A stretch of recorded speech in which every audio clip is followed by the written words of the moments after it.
Welcome to another video Dvar Torah. This week, I want to talk about Samson, and who features in the Haftarah of Parshat Nasso. And the Samson story is really beautifully complex. And part of that complexity is really very well reflected in the way in which Samson is depicted, particularly in Renaissance art. So here is Samson and the lion.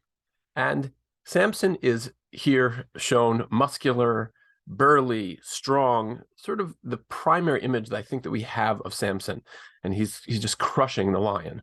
What is interesting here is that if you see just in the corner, there's a bit of a grapevine, and grapes are one of the things that the Nazir, which is what Samson is, and part of what gives him his strength, is prohibited from doing. Two things that a Nazir can't do, especially like Shimshon.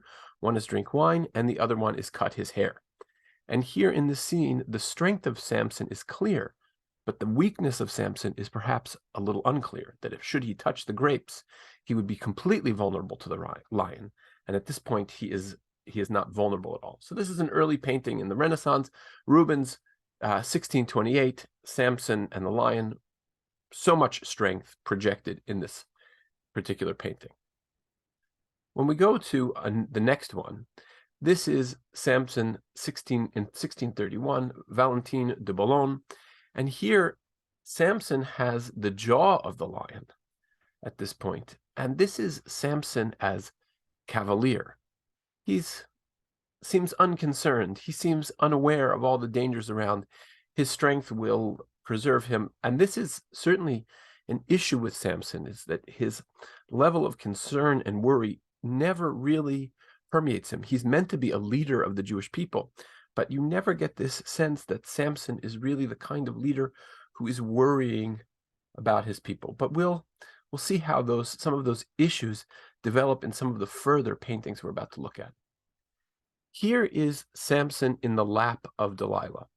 And this is so interesting to me because this painting shows the vulnerability of Samson. Samson's loneliness is perhaps his greatest vulnerability. Once again, we see the jaw of the lion, sort of the evidence of Samson's great strength. But here he's in the lap of Delilah, almost like a little child, like someone who is very much in need of emotional care. And this seems to be Samson's great weakness, is that this great figure, who incidentally always fights alone, seems to be also extremely lonely, and it is his loneliness that exposes him. But perhaps the best representations of the Samson story are those that show the connection between what really draws Samson in, what really becomes his weakness. Here, this is Jan Steen, who is showing Samson and Delilah, and clearly the lusty nature of Delilah in English is being shown. You can see Samson is gazing at her even as he has been captured by the Philistines. Even his capture does not really, how should I put it? He has no insight into his own weakness.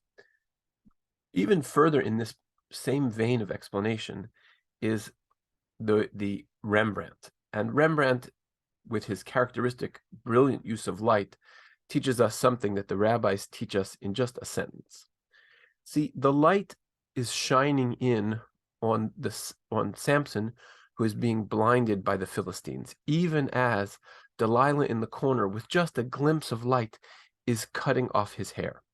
And the irony is that the light is focused almost exclusively on Samson's eyes. And the rabbis say that the reason that Shimshon was blinded is because he followed after his eyes. That really the story of Samson is this person of enormous physical strength, but his great weakness was the eyes that he cast upon women.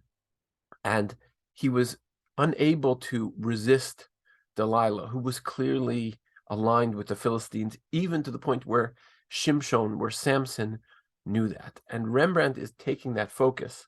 Rembrandt, incidentally, had a very close relationship with a rabbi whose name was Menashe ben Israel, who instructed him on a lot of paintings, especially those that were part of the Tanakh, the Hebrew Bible.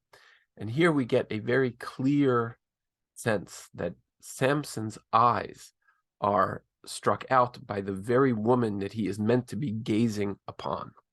And this is, I think, the great lesson of Shimshon, is that physical strength, if it's not accompanied by a sense of discipline, if you are not able to recognize that the internal self-discipline is really going to be the strength, then you are going to fall to the fate of Samson.